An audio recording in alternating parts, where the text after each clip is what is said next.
একটা কথা আছে না যে বিশ্বাসে মিলায় বস্তু তর্কে বহুদূর। হ্যাঁ, বিশ্বাস করো, আমি দেখছি তোমাকে।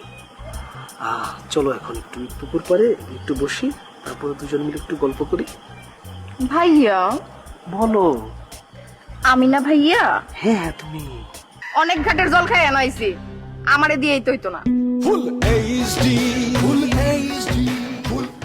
কি খবর, কি করো?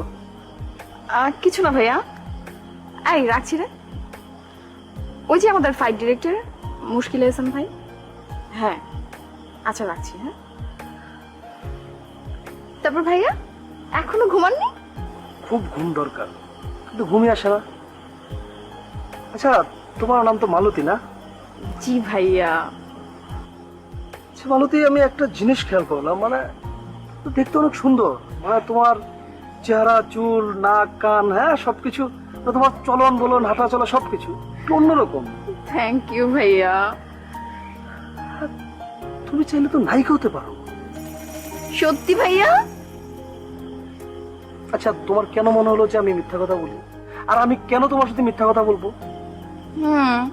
কিন্তু ব্রেক কে দেবে ভাইয়া? আমি আমি তোমাকে ব্রেক দেব। ধরো মানে আমি যদি তোমাকে একটু স্পেশাল একটু কেয়ার করি, হ্যাঁ, তোমার অ্যাক্টিং, ডান্স, ফাইটিং এগুলো যদি আমি একটু স্পেশালি যদি তোমাকে একটু টিচিং দিই, মানে তুমি যদি মনে করো যে ফিল্ম ইন্ডাস্ট্রিতে আমি তোমার একমাত্র গার্জিয়ান, তাইলে কিন্তু তোমার হয়ে গেছে। তাহলে আমি নায়িকা হয়ে যাবো ভাইয়া? হ্যাঁ, শোনো, বিশ্বাস করতে হয়, ট্রাস্ট, এটা তোমাকে করতেই হবে। একটা কথা আছে না যে বিশ্বাসে মিলায় বস্তু তর্কে বহুদূর। হ্যাঁ, বিশ্বাস করো, আমি দেখছি তোমাকে। চলো এখন একটু পুকুর পাড়ে একটু বসি, তারপরে দুজন মিলে একটু গল্প করি। ভাইয়া। হ্যাঁ ভাইয়া, বলো। আমি না ভাইয়া? হ্যাঁ হ্যাঁ, তুমি।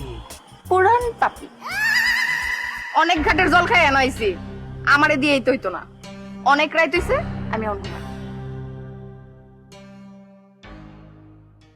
আকাশের হাতে আছে এক রাশি নীল, বাতাসের আছে কিছু গন্ধ, রাত্রির গায়ে জলে জোনাকি।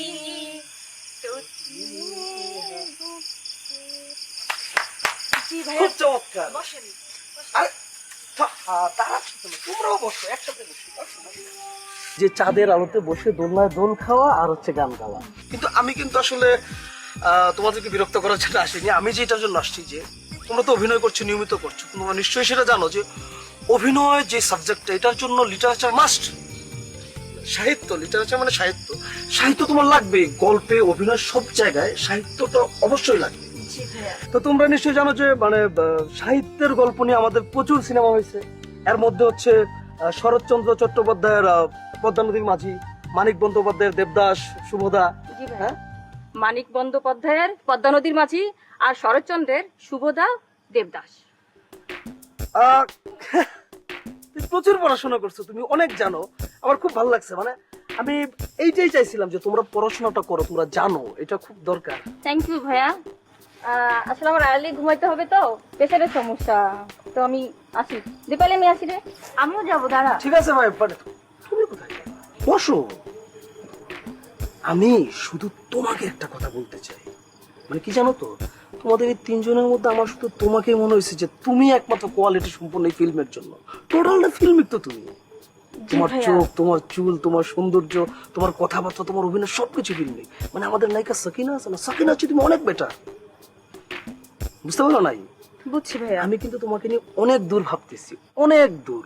মানে আমি তোমাকে একটা ব্রেক দিতে চাই, সোজা কথায় ব্রেক দিতে চাই। আমি কিন্তু তোমাকে যে ব্রেক দিতে চাই এমনি না, তোমার মধ্যে কোয়ালিটি আছে, তুমি তো অন্যদের মতো খ্যাত না। দেখো মানে কি সুন্দর তুমি। হ্যাঁ শোনো, তুমি সবসময় টাচে থাকবা, মানে আমি কখন কি চাই, কেন চাই, কিভাবে চাই, সব বুঝবা। তুমি বুঝবা তো, তুমি বুঝবা না, আমি তোমাকে ব্রেক দিব।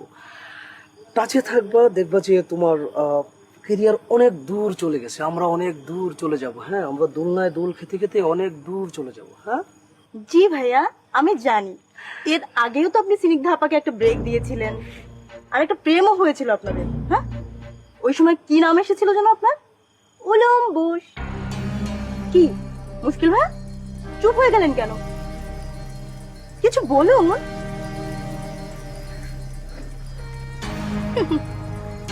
পাম দেওয়ার জায়গা পাও না, না? সব মেয়েগুলোর সাথে একরকম মনে করো। ফাজিল কোথাকার।